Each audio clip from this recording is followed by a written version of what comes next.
Alors, mesdames, mesdemoiselles, messieurs, bonjour.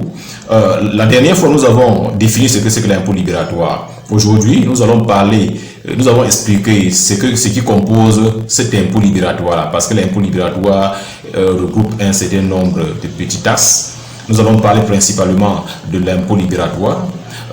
Il y a également la taxe du jugement local, il y a le droit de mutation d'immeuble ou de la taxe foncière si vous êtes propriétaire foncier. Alors, donc, commençons donc par l'impôt libératoire même. L'impôt libératoire varie de 0 à 100 000 francs, c'est-à-dire quoi? Pour celui qui a un chiffre d'affaires, pour celui qui est la catégorie A, l'impôt libératoire varie de 0 à 20 000 francs. Catégorie B, de 20 001 francs à 40 000. Catégorie C, de 40 000 à 50 000 francs à 50 000. Et la catégorie D, et qui varie de 50 000 francs à 100 000 francs. Alors, cette variation varie en fonction des communes. Je vais vous expliquer. Selon que vous appartenez à la commune de Yaoundé 1, Yaoundé 2, ou bien de la première, de la deuxième, votre impôt peut varier. C'est-à-dire, la commune de Yaoundé 1 peut décider que la catégorie A, elle prélève 15 000 francs. Par contre, la commune de Yaoundé 2 décide de prendre 20 000 francs, qui est le maximum.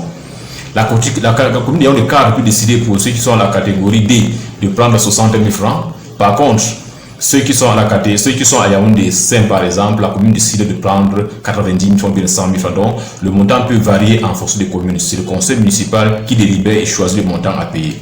Donc, en dehors du principal de l'impôt libératoire, nous avons également ce qu'on appelle les droits de mutation d'immeuble ou bien le droit d'enregistrement ou à défaut la taxe foncière. Ça veut dire quoi? Quand vous êtes une entreprise, quand vous êtes un commerçant, vous avez un espace où votre activité, ça peut être très souvent un local, vous louez un bureau. Alors, si c'est votre local, vous pouvez payer la taxe foncière, il n'y a pas de problème.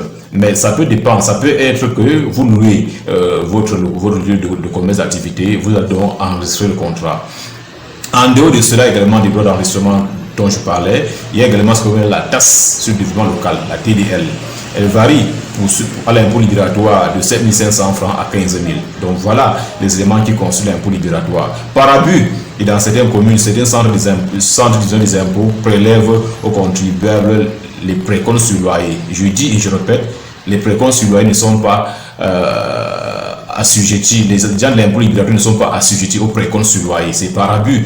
Et si dans votre centre des impôts, on décide de vous prélever les précomptes sur loyer, il faut refuser.